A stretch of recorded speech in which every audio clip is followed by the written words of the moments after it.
Start. Good afternoon students.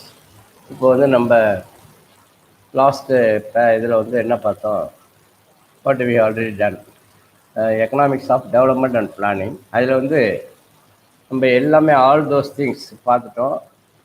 அதாவது என்ன பார்த்தோம், டெக்னிக்கல் நோஹவ், இப்போ இது நியூ எக்கனாமிக் ஃபேக்டர்ஸ், நான் எக்கனாமிக் ஃபேக்டர்ஸ், எக்கனாமிக் ஃபேக்டர்ஸ் பார்த்தோம். இப்போ வந்து vicious circle of poverty. Vicious circle of poverty, ஏழ்மை, வறுமை என்பது என்ன, what you mean by poverty.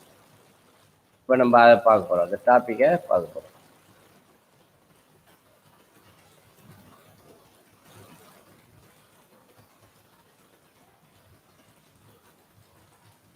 நல்லா கவனிங்க. இந்த diagram it shows, this diagram shows the vicious circle of poverty.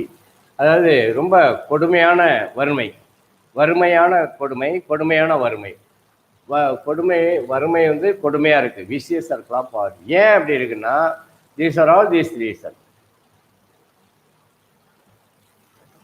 First of all, low per capita income, குறைவான தலா வருமானம்.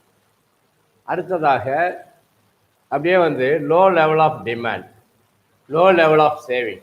பர் கேபிட்டா இன்கம் குறைவாக இருக்குதா, எப்படி லோ லெவல் ஆஃப் டிமாண்ட், தேவையே இருக்காது, எந்த பொருளுக்கும் தேவை இருக்காது, அதே நேரத்தில் லோ லெவல் ஆஃப் சேவிங்ஸ், அவன் வருமானமே பத்தலை, எங்கேருந்து சேமிக்க முடியும்? Is it possible to save? It is impossible to save. Low level of saving, it leads to low level of investment in physical and human capital. அதாவது low levels of investment in physical and human capital. மனித வளத்திலையோ investment முதலீடும் பண்ண முடியாது, சேவிங்ஸே இல்லை. அப்போ எப்படி முதலீடு வரும்? வராது. இங்கே வந்து low level of demand, demand வந்து எந்த பொருளுக்கும் தேவை, ஏன்னா கையில் வருமானம் இருந்தால் தானே everybody wants to buy something, but they have no income. That is why they don't have என்னது இன்கம். இல்லாதது டிமாண்ட், எந்த பொருளுக்கும் தேவை இருக்காது. அதெல்லாம் என்ன பண்ணுதுன்னா low levels of investment in physical and human capital. அதனால் இன்வெஸ்ட்மெண்ட்டும் குறைவாக இருக்குது, மனித வளமும் குறைவாக இருக்கும். அது வந்து என்ன ஆகுதுன்னா, இதெல்லாம் இருக்கிறதுக்கு லோ லெவல் ஆஃப் ப்ரொடக்டிவிட்டி, குறைவான உற்பத்தி திறன், குறைவான உற்பத்தி திறன் குறைவாக இருக்கும். உற்பத்தி திறனாக இருக்கும், குறைவாக இருக்கும். அப்போ மறுபடியும் எப்படி, அது விசியஸ் சர்க்கிள் அப்படியே சுற்றி சுற்றி வரும். மறுபடியும் லோ லெவல் ஆஃப் ப்ரொடக்டிவிட்டினா low level of per capita income, குறைவான தனிநபர் வருமானம். That is possible. இப்படியே இது என்ன, அது விசியஸ் சர்க்கிள் ஆஃப். எப்போ வந்து ஒருத்தருடைய நாட்டு வருமானம் அதிகமாக இருந்து, அது வந்து நாட்டு வருமானம் அதிகமாக இருந்தால் தனிநபர் வருமானம் அதிகமாக இருக்கும். National income divided by population equal to per capita income. National இன்கத்தை பாப்புலேஷனை டிவைட் பண்ணால் கிடைக்கக்கூடியது தான் தனிநபர் வருமானம். இப்போ நேஷனல் இன்கமே குறைவாக இருக்குது, அப்போ எப்படி பர் கேபிட்டா இன்கம் அதிகமாக இருக்கும்? That is not possible. அப்போ அதன் காரணமாக low per capita income, it will leads to low level of demand and low level of savings. வருமானமே இல்லாத போது அவன் கன்சியூமே பண்ண முடியல, எந்த பொருளுக்கும் தேவையில்லை. அப்படிங்கிறப்ப அவன் எப்படி சேமிக்க முடியும்? வரக்கூடிய வருமானம் சாப்பாட்டுக்கே பத்தல. அப்போ எங்கே சேமிப்பு இஸ் பாசிபிளா? Savings is possible or definitely not. அப்போ low level of saving, low level of demand எல்லாமே குறைவாக இருக்கும். அதனுடைய விளைவாக அப்படியே பாரு எப்படி வருதுன்னு, low level of investment and in physical and human capital. Investment சேவிங்ஸே இல்லை, அப்போ இன்வெஸ்ட்மெண்ட் எப்படி இருக்கும்? லோ லெவல் ஆஃப் டிமாண்ட் இருக்கும், ஹியூமன் கேபிட்டல் மனிதனுடைய வளம் குறைவாக இருக்கும். That's all. தேவையில்லைங்கிறப்ப எல்லாருக்கும். அதனுடைய விளைவாக மறுபடியும் லோ லெவல் ப்ரொடக்டிவிட்டி, குறைவான, இதெல்லாம் சேர்ந்து குறைவான உற்பத்தி திறனுக்கு வழிவகுக்கும். மறுபடியும் கேபிட்டல் லோ, என்ன capital formation, capital income, per capita income,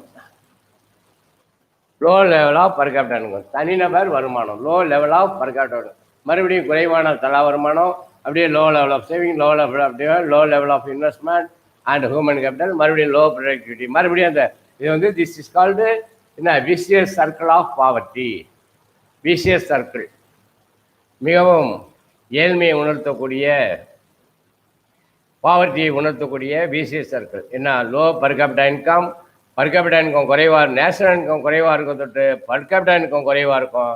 per capita income குறைவாக இருக்கிறது, சேவிங்ஸ் குறைவாக இருக்கும். சேவிங்ஸ் ஒன்றும் இல்லை, லோ லெவல் ஆஃப் டிமாண்ட், பொருட்களுக்கான தேவையும் குறைவாக இருக்கும். அதெல்லாம் என்ன செய்யணும், low level of investment for human capital. Low level of investment, முதலீடும் இனி சேவிங்ஸ் இருந்தால் தான் இன்வெஸ்ட்மெண்ட் இருக்கும். சேமிக்கிற பணம் தான் முதலீடாக மாறும். சேவிங்ஸ் இல்லைன்னா எங்கேருந்து இன்வெஸ்ட்மெண்ட் வரும்? That is impossible. அது it will lead to low productive, மறுபடியும் உற்பத்தி திறன் குறைவான உற்பத்தி திறன், மறுபடியும் லோ பர் கேபிட்டா இன்கம், இப்படியே சுற்றிக்கிட்டே இருக்கும்.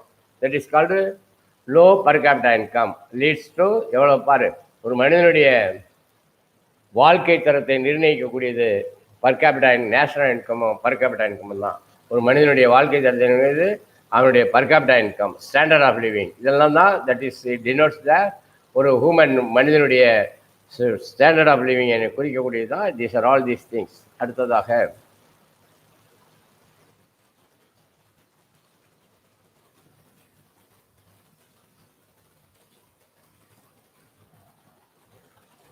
there are circular relationship. என்ன அது சர்க்குலர், அப்படியே ஒரு சுற்றி வருது. Known as the vicious circle of poverty. அதுக்கு பேர் என்ன? Vicious circle of poverty. மிக மிக கொடுமையான வறுமை அதை காட்டக்கூடிய சுற்று இது அந்த diagram, vicious circle of poverty. That tend to perpetuate the low level of development in less developed countries. அதனுடைய காரணமாக லோ லெவல் ஆஃப் இருக்கும்போது லெஸ் டெவலப்டு கண்ட்ரி, எல்டிசிஸ் அல்லது under developed countries or less developed countries perpetuate the low level of development. அந்த நாட்டினுடைய development மிகவும் குறைவாக இருக்கும். Nurse என்ற பொருளில் அறிஞர் என்ன சொல்கிறாருன்னா, explain the idea in these words.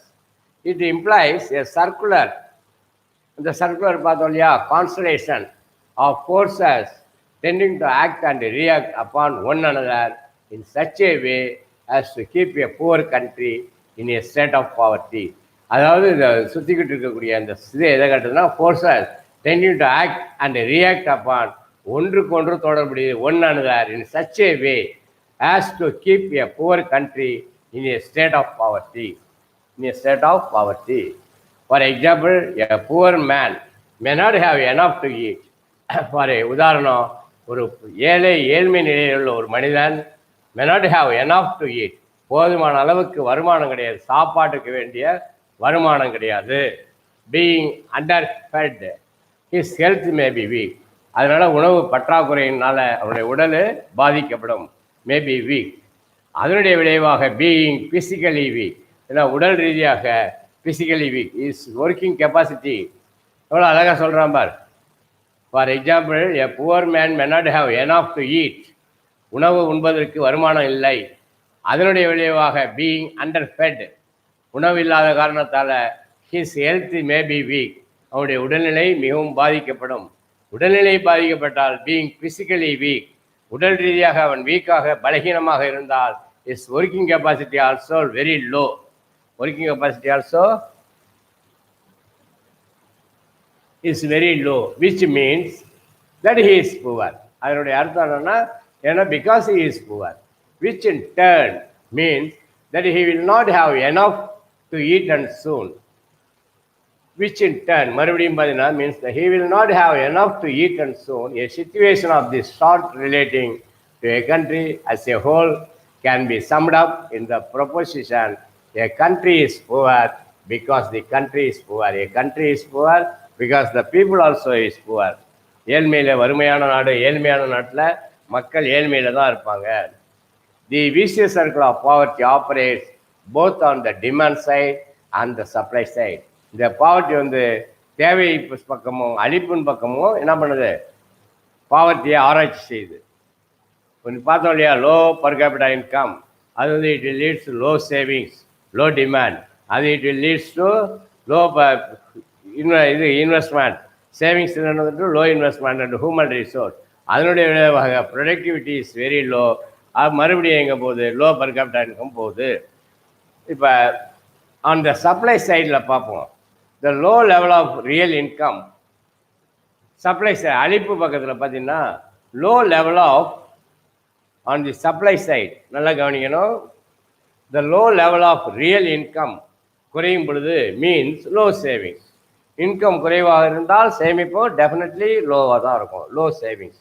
The low level of savings leads to low investment. Savings குறைவாக இருந்தால் what you mean by savings எப்படி முதலீடாமாகும்னு நீ கேட்கலாம். பல மக்கள் வருமானம் அதிகமாக வரும்பொழுது அவங்க என்ன பண்ணுவாங்க, they are going to save their part of their amount. Consumption expenditure போக பாக்கி இருக்கிற பணத்தை சேமிப்பில் சேமிப்பாங்க.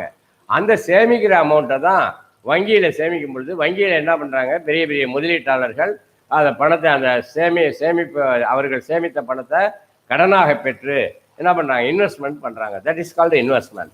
லோ லெவல் ஆஃப் சேவிங் இருக்கிறது low level of investment. The low level of saving is to low investment. சேவிங்ஸே குறைவாக இருக்கும்போது வங்கியிலே பணம் இல்லைன்னா எப்படி முதலீடு செய்ய முடியும்? That is impossible.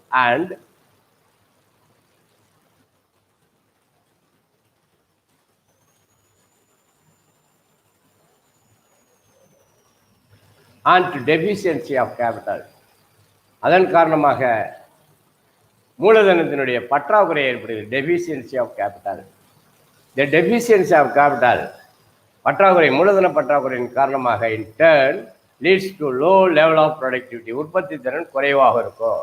உற்பத்தி திறன் குறைவாக இருக்கும். ஏன்னா பணமே முதலீடே இல்லை, மூலதனமே இல்லாட்டி உற்பத்தி திறன் குறைவாக இருக்கும். And back to low income. அதன் காரணமாக வருமானம் குறையும். Thus, the vicious circle is complete from supply side. இவ்வாறு அளிப்பு பக்கத்திலிருந்து இந்த vicious circle வந்து இவ்வாறு செயல்படும். On the supply side, the low level of real income means low savings. The low level of saving leads to low investment. And the deficiency of capital. The deficiency of capital in turn leads to low level of productivity and back to low income. Thus, the vicious circle is complete from the supply side. இவ்வாறு அளிப்பு பக்கத்தில் இந்த விஷய circle சுற்று வணிக சுழற்சி இருக்கு இல்லையா, பாவர்ட்டியின் ஏழ்மை நிலை வந்து அவ்வாறு சப்ளை அளிப்பு பக்கத்துலேருந்து எக்ஸ்பிளைன் பண்ணுது. இப்போ டிமாண்ட் சைடில் பார்க்கலாம்.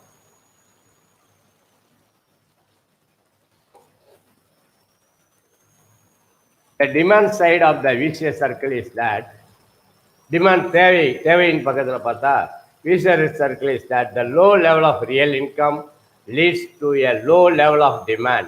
குறைவான வருமானம் இருக்கும் தொட்டு அவங்க என்ன பண்ணுறாங்க, தேவையே அவங்களுக்கு இருக்காது, எந்த பொருட்களுக்கும் தேவை இருக்காது. in which it in turn leads to a low rate of investment. அதனுடைய விளைவாக முதலீடு குறைவாக இருக்கும். and hence back to deficiency of capital. முதலீட்டினுடைய பற்றாக்குறை ஏற்படும். Low productivity and low income. அதன் காரணமாக உற்பத்தி திறன் குறைவாக இருக்கும். அதன் காரணமாக வேலை வாய்ப்பு இல்லாமல் இருக்கும், வருமானமும் குறைவாக இருக்கும். These are all these in demand side. Supply side பார்த்தோம், மறுபடியும் சொல்கிறேன், நல்லா கவனிங்க. The demand side of the vicious circle is that the low level of real income. உண்மை வருமானம் குறைவாக இருக்கும் பொழுது to a low level of demand. தேவை என்பது குறைவாக இருக்கும். which in turn leads to a low rate of investment. முதலீடும் குறைவாக இருக்கும். and hence back to deficiency of capital. ஆகவே முதலீடு குறைவாக இருக்கும். இவ்வாறு குறைவாக இருக்கும், முதலீடு குறைவாக இருக்கும் பொழுது low productivity and low income. அதன் காரணமாக உற்பத்தி திறன் குறைவாக இருக்கும், வருமானமும் குறைவாக இருக்கும். அண்டர்ஸ்டாண்ட்?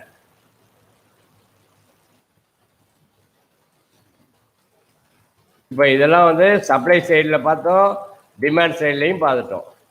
அதாவது that is called vicious circle of poverty. வறுமை சுழல். வறுமை சூழல், அது சுழல் எப்படி சுற்றுது பாரு. இப்போ வந்து breaking the vicious circle of poverty. Vicious circle of poverty எப்படி முறியடிப்பது என்பதை பார்ப்போம். அதை எப்படி முறியடித்து சக்ஸஸ்ஃபுல்லாக கொண்டு வரதுன்னு சொல்கிறாங்க. நல்லா கவனிக்கணும். The vicious circle of poverty is associated with low rate of saving and investment on the supply side. நல்லா நோட் பண்ணிக்க. The vicious circle of poverty is associated with low rate of saving and investment on the supply side. முதலீடும் குறைவாக இருக்குது. அளிப்பு பக்கத்தில் இருந்து பார்க்கும்போது சேவிங்ஸும் குறைவாக இருக்குது, முதலீடும் குறைவாக இருக்குது.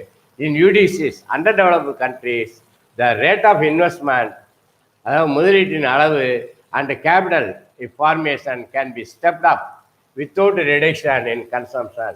In UDCs, under development பார்த்தோம்னா the rate of investment and capital formation rate of investment முதலீட்டினுடைய அளவும் கேபிட்டல் ஃபார்மேஷன் மூலதன ஆக்கமும் can be stepped up without reduction in consumption.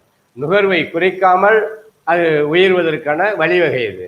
For this the marginal rate of savings is to be greater than average rate of savings. அதுக்கு என்ன செய்யணும்னா marginal rate இறுதிநிலை விகிதம் சேமிப்பினுடைய விகிதம் வந்து இஸ் டு பி கிரேட்டர் அதிகமாக இருக்க வேண்டும். இதை விட average rate of savings average சராசரி சேமிப்பை விட அது அதிகமாக இருக்க வேண்டும். அப்படி இருந்தால் that can B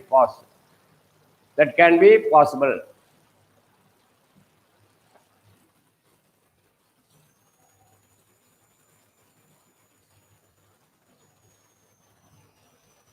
To break the vicious circle, அது வந்து vicious circle of poverty அது எப்படி பிரேக் த விசியஸ் சர்க்கிள் அந்த டிமாண்ட் சைடில் தேவையின் பக்கம் பார்க்கும்போது நர்ஸ் என்ன சொல்கிறாருன்னா suggested that the strategy of balanced growth என்னது சமமான வளர்ச்சி balanced growth if investment is mad in several industries பல்வேறு தொழில் நிறுவனங்கள் வந்து என்ன பண்ணும் முதலீடு செய்யணும். Investment is man several industries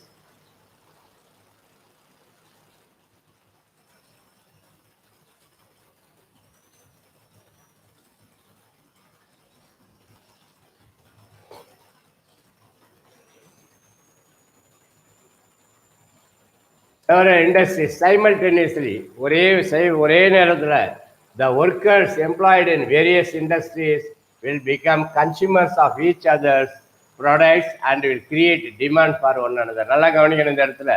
சைமல்டேனியஸாக workers employed வேலைக்கு அமர்த்தும் பொழுது ஒர்க்கர்ஸ் எம்ப்ளாயர்ஸ் அமர்த்தும் பொழுது various industries will become consumers of each other products and will create demand for one another.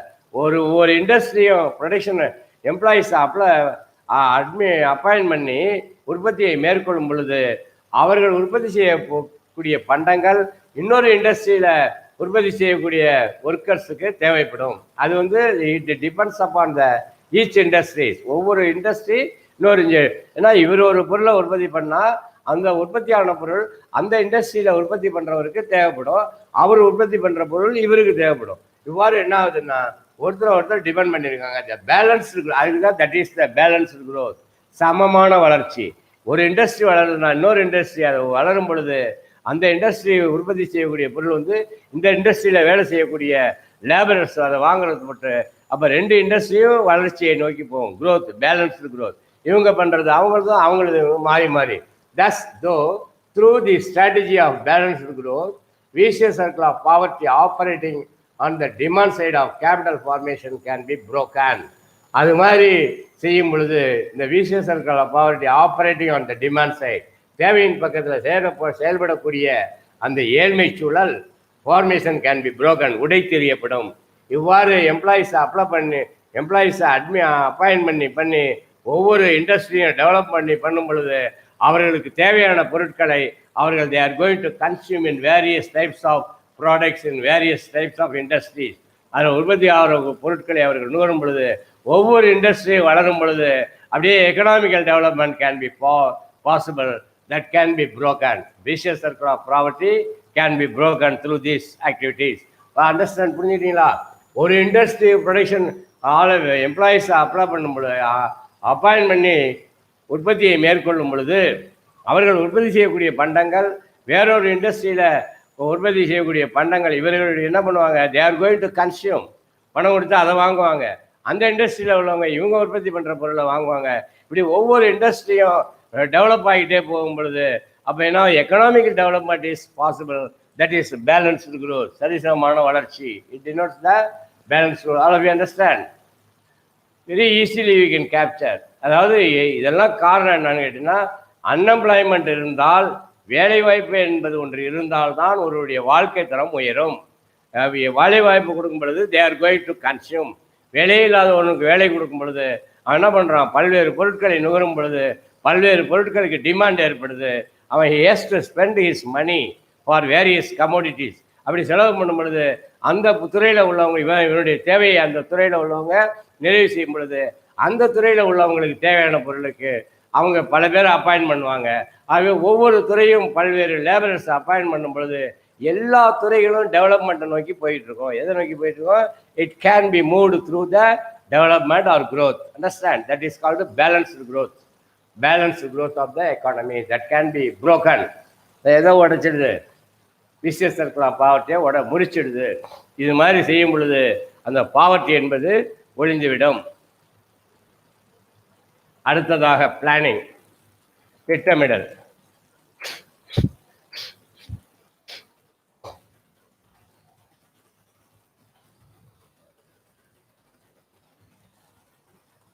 Planning, திட்டமிடல் என்பது is a technique, a means to earn and end, being the realization of certain predetermined and well-defined aims and objectives laid down by a central planning authority.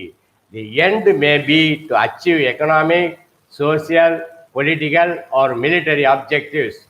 நல்லா புரிஞ்சுங்க. Planning is a technique, a means to an end, being the realization of certain predetermined and well-defined aims and objectives laid down by a central planning authority.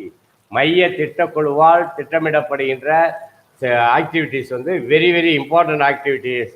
அது உணரப்படுகிறது. என்ன உணரப்படுகிறதுனா, சற்ற pre determined, மக்களுக்கு என்னென்ன தேவை, what are all the activities to be done for the favour of the public through the planning. That is why planning. Understand? What do you mean by planning? First of all, after got the independence, our former Prime Minister of India, Pandit Jawaharlal Nehru, visited in the year 1948 all over the states in India. He found that there were lakhs and lakhs of people died on poverty, and so many people fell sick. So many people want of food, they were also died. இதெல்லாம் பார்த்தார். After seeing this incident, he came back to Delhi, its headquarters. He formed a planning commission in the year 1950. 1950 என்ன ஏற்படுத்தினாரு? Planning commission, திட்டக்குழு ஏற்படுத்தினாரு. அந்த திட்டக்குழுவினுடைய தலைவரே, he was elected as chairman of the planning commission. Chairman தலைவராக, திட்டக்குழுவின் தலைவராக Pandit Jawaharlal Nehru, first Prime Minister of India, elected and selected as Planning Commission, chairman of the Planning Commission. And that afterwards, he introduced the first 5-year plan because of the people in India, because he is having enormous responsibility to provide food for his country people. Food கொடுக்கணும், வாழ்க்கை தரம், எல்லாம், everything. Because he was acted as Prime Minister of India. He was selected as Prime Minister of India. That is why he has a lot of responsibility to provide the food and residential facilities and clothes, etc. to his country's people. That is why he has returned back to India, Delhi, and he formulated the planning commission in the year 1950. All of you know down. 1950 planning commission ஏற்படுத்தினாரு. அதில் 1951-56 first 5-year plan introduced. அந்த முதல் 5 ஆண்டு திட்டத்தில் he provided huge amount for the agriculture டெவலப்மெண்ட்டுக்காக அதிக அமௌண்ட்டை ஒதுக்கினாரு. 2 துறை, ஒன்று industry, இன்னொன்று அக்ரிகல்ச்சர். அவர் எதுக்கு அதிகமாக ஒதுக்கினார்னா, ஃபர்ஸ்ட் 5-year பிளானில் அக்ரிகல்ச்சர் டெவலப்மெண்ட்டுக்காக ஒதுக்கினாரு. That is very important one. அடுத்ததாக டெஃபினேஷன்ஸ். இதனுடைய இலக்கணம். What you mean by definition of planning? Economic planning is collective control or suppression of private activities of production and exchange. Robbins என்ன சொல்றாருன்னா, collective economic planning is the collective control, ஒட்டுமொத்தமான கூட்டுறவு முறையிலான collective control, என்னது கட்டுப்பாடு, or suppression of private activities of production and exchange. தனிநபருடைய private செக்டரோட ஆக்டிவிட்டீஸை குறைச்சி ப்ரொடக்ஷன் அண்ட் எக்ஸ்சேஞ்ச், உற்பத்தியையும் அதனுடைய பகிர்வையும் மேம்படுத்த வேண்டும் என்று யார் சொல்றோம்னா, Lionel Robbins.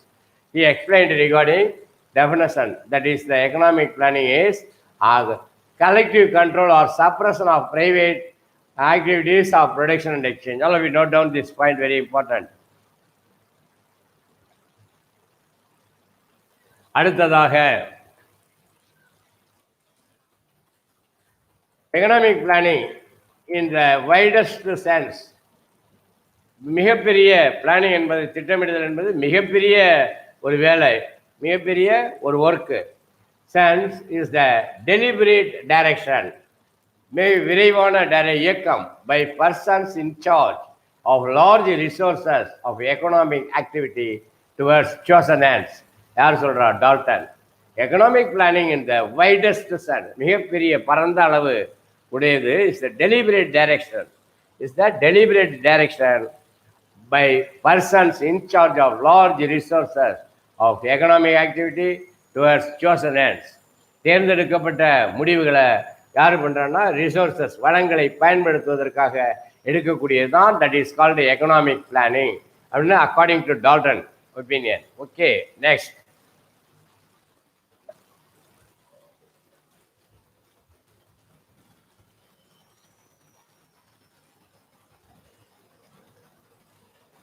Economic planning in India.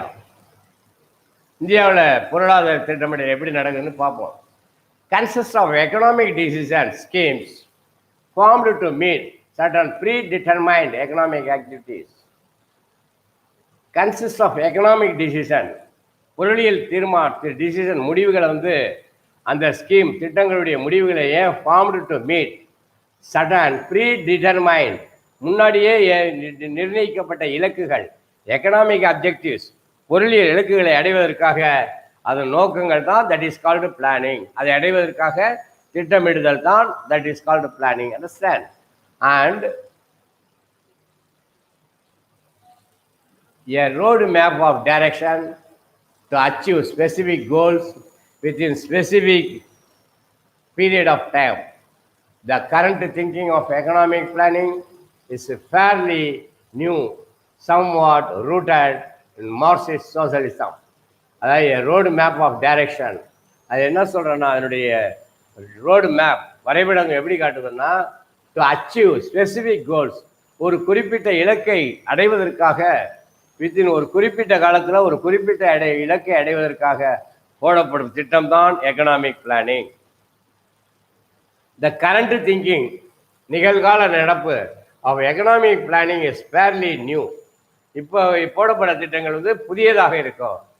somewhat rooted in Marxist socialism. சில இது பார்த்தீங்கன்னா மார்க்ஸினுடைய சோசலிசத்தை அடிப்படையாக கொண்டிருக்கும். கார்ல் மார்க்ஸ் அதனுடைய சோசலிசம், சமதர்ம சமுதாயம், ஈக்குவலைசேஷனை பேஸ் பண்ணி இருக்கும்.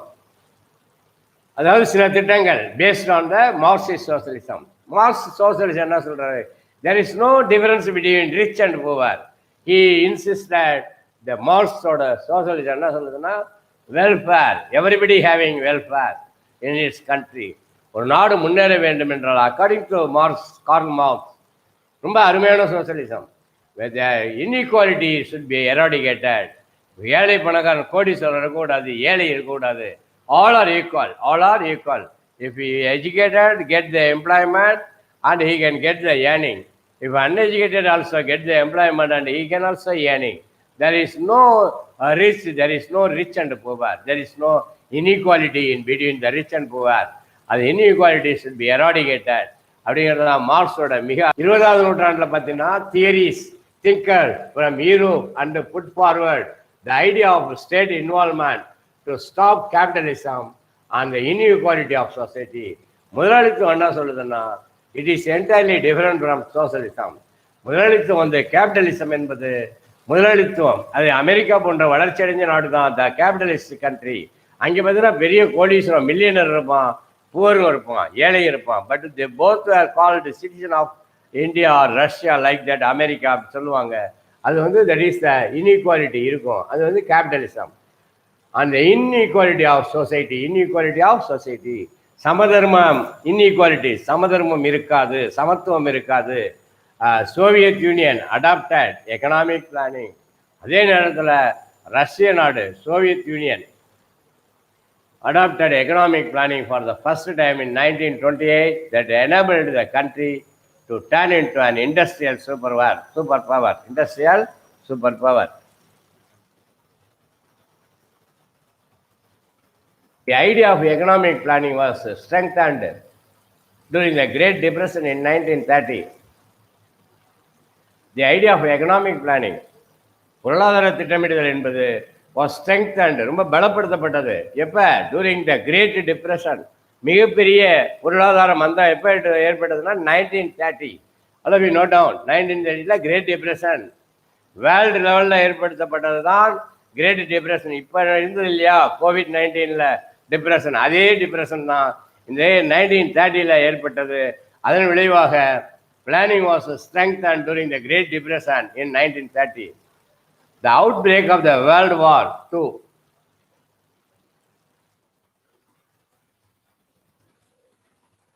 Outbreak of the World War II also required adequate and suitable planning of economic resources. அதாவது இரண்டாவது உலகப் போரின் விளைவாக ஏற்பட்ட சேதங்கள் எப்படி இதாகுதுன்னா adequate and suitable planning மூலமாக, திட்டமிடுதல் மூலமாக of economic resources for the effective management after the effects of post-war economy. post-war economy மூலமாக, அதாவது வார் முடிந்ததற்கு பிறகு என்ன நிலை அப்படிங்கிறத ஸ்ட்ரெங்தன் பண்ணுறது. That is called post operation அப்படிங்கிறாங்க இல்லையா. அதுக்கப்புறம் management after the effects of post war economy.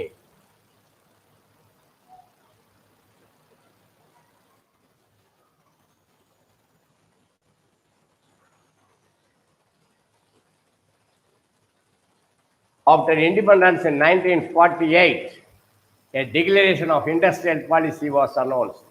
After independence in 1948, a declaration of industrial policy was announced. 1947 we got independent. August 15th, August 1947, India got independent. After that, in 1948, a declaration of industrial policy was announced. தொழிற்கொள்கை அறிவிக்கப்பட்டது. இப்போ 1948. The policy suggested the creation of a national planning commission and the elaboration of the policy of a mixed economic system. On January 26, 1950, the constitution came into force. அதாவது அரசியலமைப்பு நடைமுறைக்கு வந்தது. In logical order, the planning commission was created on March 15th, 1950, and the plan era began on April 1st, 1951. The launch of the first 5-year plan, 1951-56, the evaluation of planning in India is stated below. நல்லா புரிஞ்சுக்கங்க. After இண்டிபெண்டன்ஸுக்கு அப்புறம் 1947 அப்புறம் 1948 a declaration of industrial policy, தொழிற்கொள்கை என்பதை உருவாக்க வேண்டும் என்பது அறிவிக்கப்பட்டது. அப்போ அவர் எப்போ யார் பிரைம் மினிஸ்டர்னா Jawaharlal Nehru, Pandit Jawaharlal Nehru was the prime minister of India. The policy suggested the creation of a national planning commission and the elaboration of the policy of a mixed economic system. என்னது? கலப்பு பொருளாதார முறையை இன்ட்ரடியூஸ் பண்ணாங்க. On January 26, 1950, the constitution came into force. அதான் அரசியலமைப்பு சட்டம் நடைமுறைக்கு வந்தது. எப்ப? In the 1950, January 26. In logical order, the planning commission was created on March 15.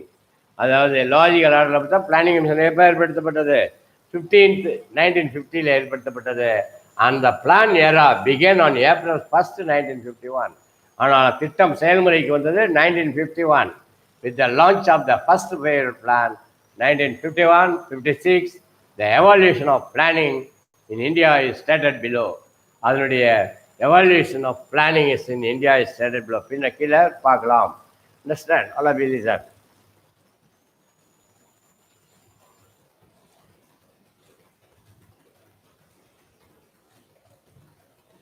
The economic planning. Yes. பேரு sir M Visvesvaraya, 1934. A prominent engineer and a politician made his first attempt in laying foundation for economic planning in India in 1934 through his book planned economy of India. It was a 10-year plan. அதாவது first of all இந்தியாவில் வந்து planning என்பதை உருவாக்குனவரே யாரு? Mister M Visvesvaraya 1934. He was a prominent engineer, not only engineer and also politician. Made his first attempt. அவருடைய முதல் முயற்சியானது laying foundation for economic planning, பொருளாதார திட்டமிடுதல் என்பதை இந்தியாவில் உருவாக்கினார். இந்த year 1934, 1934 his book, through his book, அவருடைய புத்தகத்தை வெளியிட்டாரு. அதில் என்ன எழுதுறாருன்னா, பிளான்டு எக்கானமி ஆஃப் இந்தியா, திட்டமிட்ட இந்திய பிளான்டு எக்கானமி, திட்டமிட்ட பொருளாதாரம், இந்திய நாட்டினுடைய திட்டமிட்ட பொருளாதாரம் என்ற மிக வேர்ல்டு ஃபேமஸ் புக். அதை எப்போ எழுதுனார்னா, இந்தியா 1934. இந்த year 1934 he has written a famous book, Planned Economy of India. It was a 10-year plan, not a 5-year plan. அது வந்து என்ன, 10 ஆண்டுக்கான திட்டத்தை உருவாக்கினார். யாரு? இந்த இயர் நல்லா புரியுங்க, 1934. Sorry, M Visvesvaraya formulator. He was the prominent engineer and also a politician. Made his first attempt in laying foundation for economic planning in India in 1934 through his book. அவருடைய புத்தகத்தின் மூலமாக அதை வெளிப்படுத்தினார்.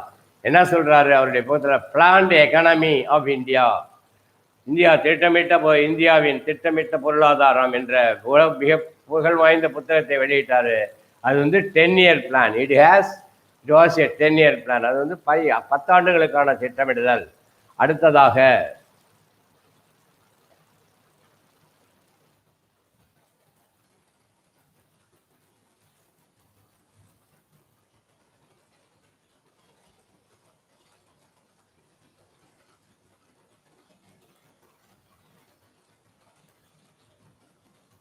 Number 2, Pandit Jawaharlal Nehru 1938 set up National Planning Commission by a committee, but due to the changes in the political era and the Second World War, it did not materialize. அதாவது ஜவஹர்லால் நேரு என்ன பண்ணார்? 1938 set of national planning commission, தேசிய திட்டக்குழு என்ற ஒரு அமைப்பை ஏற்படுத்தினார். By a committee, but ஆனால் due to the changes in the political era, அரசியலில் திருப்பம் ஏற்பட்டது. என்னன்னா, due to second world war it did not materialise. அதனால் அது வந்து அந்த திட்டம் ஃபெயிலியர் ஆனிச்சு. இட் நாட் மெட்டீரியலைஸ், உருக்குலைந்தது அல்லது ஃபெயிலியர் ஆயிடுச்சு. அடுத்ததாக பாம்பே பிளான். அடுத்த நல்லா கவனிக்கணும். ஃபர்ஸ்ட் வந்து sir Visvesvaraya 1934. 1938 Pandit Jawaharlal Nehru set of national planning commission by a committee, தேசிய நேஷனல் பிளானிங் கமிஷன், தேசிய திட்டக்குழு என்ற ஒரு கமிட்டியை ஏற்படுத்தினார். But due to the changes in the political era and second world war, இரண்டாவது உலகப் போரின் காரணமாக தட் சிஸ்டம் வந்து ஃபெயிலியர் ஆயிடுச்சு அல்லது நடைமுறைப்படுத்தப்படவில்லை, இம்ப்ளிமெண்டேஷன் ஆகலை. அடுத்ததாக பாம்பே பிளான். மூன்றாவதாக பாம்பே பிளான். இந்த year 1940 the 8 leading industrialists of Bombay presented Bombay plan. 8 பெரிய தொழில் நிபுணர்கள், தொழில் முயல்வோர்கள் அல்லது என்டர்பிரினர் அல்லது producers of Bombay, 8 leading industries, தொழிற்சாலை அதிபர்கள் சேர்ந்து Bombay of industries of Bombay presented a Bombay plan, Bombay plan என்ற திட்டத்தை அறிமுகப்படுத்தினானுங்க. It was a 15-year investment plan. அது எத்தனை வருடம்? 15 வருடத்துக்கான மூலதனம் இன்வெஸ்ட்மெண்ட் பிளான், முதலீட்டுக்கான ஒரு திட்டமாக இருந்தது. It was a 15-year plan, investment plan. First sir Visvesvaraya, second Jawaharlal Nehru, மூன்றாவதாக Bombay plan. All of you note down this points. First Visvesvaraya 1934, second Jawaharlal Nehru formulated the planning commission in the year 1938. Due to the political era and the Second World War, that system was abolished, ஒழிக்கப்பட்டது. மூன்றாவதாக Bombay plan. 8 industrialists, all of you know down, 8 leading industrialists formulated the Bombay plan. It was a 15-year plan. All of you know down these points. ஒவ்வொரு பாயிண்டாக note பண்ணிக்க. அடுத்ததாக SN. Agarwal 1944. Agarwal பெரிய famous economist. gave the Gandhian plan. அவர் வந்து அருமையான ஒரு திட்டத்தை கொண்டு வந்தார். காந்தியினுடைய கொள்கை என்பதை focusing on agriculture and rural economy. India based on the rural economy and also the villages. The agriculturist were the backbone of இந்தியான்னு ஜவஹர்லால் நேரு மகாத்மா காந்தி சொன்னார் இல்லையா? அதை வந்து ஃபோக்கஸ் பண்ணி அந்த அக்ரிகல்ச்சர் அண்ட் ரூரல் எக்கானமிக்காக அவர் ஃபார்ம் பண்ணார். Gave the Gandhian plan. அதுக்கு பேர் என்ன? காந்தியினுடைய திட்டம் என்று பெயர். அடுத்ததாக இந்த year 1945 M N. Roy drafted people's plan, மக்களுடைய திட்டம். It was aiming at mechanisation of agricultural production. அதனுடைய குறிக்கோள் விவசாய உற்பத்தியை மேம்படுத்த வேண்டும். And agriculture production and distribution by the state only. அவர் வந்து என்ன பண்ணார்? M N. Roy drafted people's plan, மக்களுடைய திட்டம் என்ற ஒன்றை ஏற்படுத்தினார். It was aiming at mechanisation of agricultural production. அது எது சார்ந்திருந்ததுன்னா விவசாய வேளாண் துறை பொருட்களை சார்ந்திருந்தது, உற்பத்தியை சார்ந்திருந்தது. And distribution by the state only. அது வந்து எங்கே விநியோகம் பண்ணாங்கன்னா ஸ்டேட், அந்த நாட்டுக்குள்ளேயே விநியோகம் பண்ணுங்கிறத சொன்னார். அப்புறம் ஜெயபிரகாஷ் நாராயண் இந்த 1950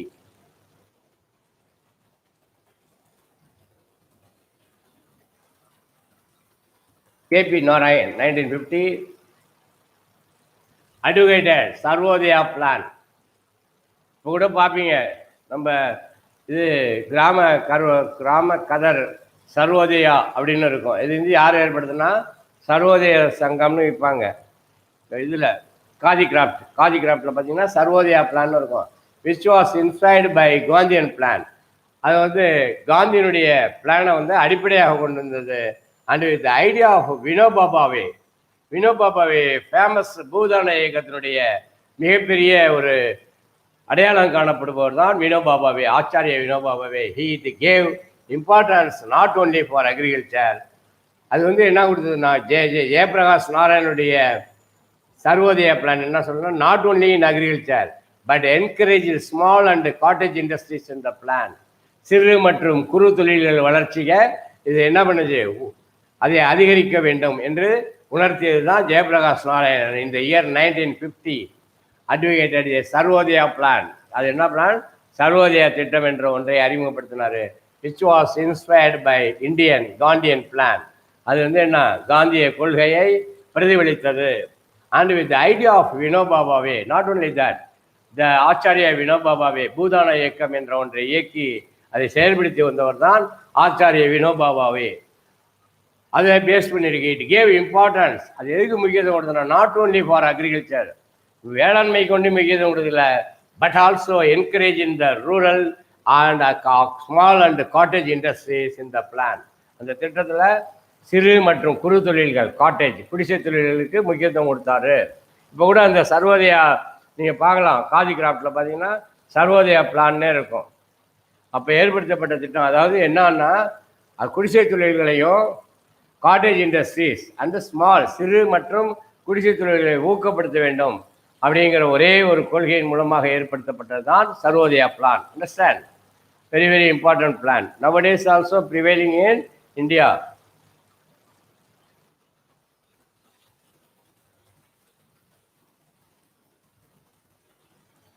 After considering all the plans in the same year, Planning Commission was set up to formulate 5-year plan in India by Jawaharlal Nehru. He was the first chairman of Planning Commission, Government of India. இது ஏற்படுத்தப்பட்டதுன்னா after India got independent, our first and former Prime Minister of India, Pandit Jawaharlal Nehru, visited all over the state in India, and he saw that, he found that there were lakhs and lakhs of people died on poverty, and so many people are suffered due to sickness, and so many people want of food, they were also dying due to the lack of food. உணவு இல்லாமல் பல பேர் சாவறதையும், வீடு இல்லாமல் there were so many people were stayed on the pavement. மேலே எங்கே படுத்துருக்காங்க? they resided at pavement area, platform, they don't have houses. He saw that, he was very much worried about the situation of India, and its people. Because he was the Prime Minister of India, he is having full responsibility to eradicate poverty through this plan. That is why our former Prime Minister of India formulated the first Whale plan in the year 1951-56, and he was elected as chairman of the Planning Commission in the year 1950. He was the first chairman of the Planning Commission of Government of India. இந்தியாவுடைய முதல் திட்டக்குழுவின் தலைவராக நம்முடைய முன்னாள் பாரத முதல் பிரதம மந்திரி Jawaharlal Nehru was elected. Okay, அப்புறம் தான் அவர் introduce the cash for planning. Okay, all the best. இது வரைக்கும் பார்த்துருக்கோம். All of you listen. Everybody must read well. If you have any doubt, you can ask the doubt through the phone itself.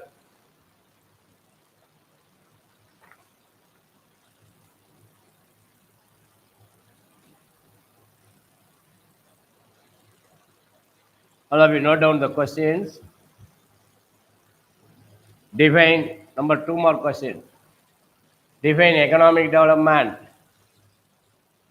Mention the indicators of development. Number 2. Distinguish between economic growth and development. Number 4. What is GNP? Number 5. Define economic planning. பொருளாதார திட்டமிடுதல் என்றால் என்ன? But 3 more questions have been noted down.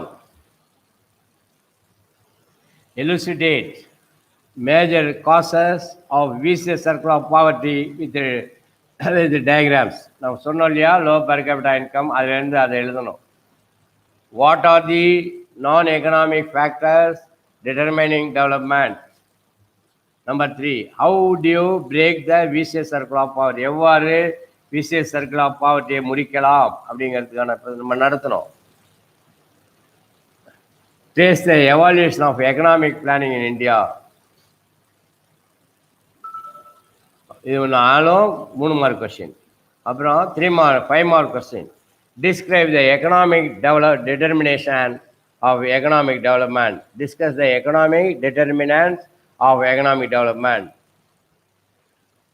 இப்போ இது ரெண்டும், இது ஒரே ஒரு 5 மார்க் கொஸ்டின். இது ரெண்டும் எல்லாத்துக்குமே you must write down the answers and sent it to me tomorrow itself. All the best. வாழ்த்துக்கள்.